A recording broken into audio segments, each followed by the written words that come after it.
as people of color, as female identified, I believe that we value reflection. We value the time of listening to our still voice of intuition and pausing and taking it all in, the whole picture, the full picture.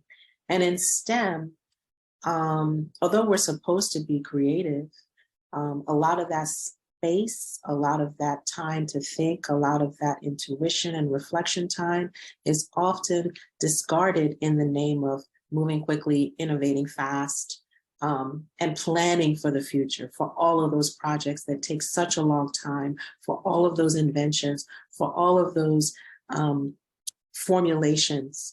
It takes a really, really long time. And so we're often just thinking about managing those timelines that are forward thinking, that are 10 years into the future, that are thinking about what will the world be in 2030, not necessarily 2023.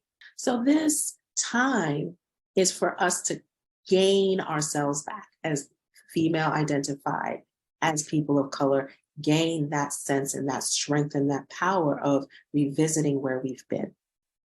And so I ask you to think about, like, what is the year in review? The year in review is for us to think about a full spectrum, the ups, the downs, everything in between, the things that felt good, the things that didn't feel so good, the things that didn't feel so good that now when we look back on it, we realize, oh, wow, I got so much from that. The things that we planned that turned out, the things that we didn't plan that turned out. And I think a lot of times when we think about our year, we often forget that there are like some good things that just came our way, blessings and grace that came our way. And it was great, great news.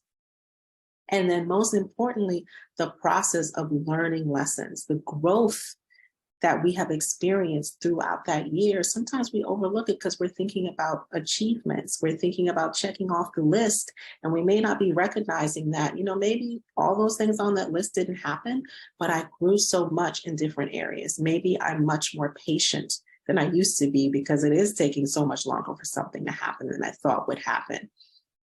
These are all great skills and things to be excited about when looking at the year and thinking about the opportunities for next year, right? So maybe your goals for next year will change when you think about all of that beautiful growth that has happened. So this year in review is so important because it gives us a sense of how we can think about our future goals. And it also gives us the gift of a tool of pausing and reflecting and valuing what that brings to our life. But I want you to be thinking about January 1st, 2023, the month of January. How do you want to feel? How do you want to feel? And that will hopefully give you a sense of what you will be reflecting on, what you will be putting on your list of resolutions if you do those.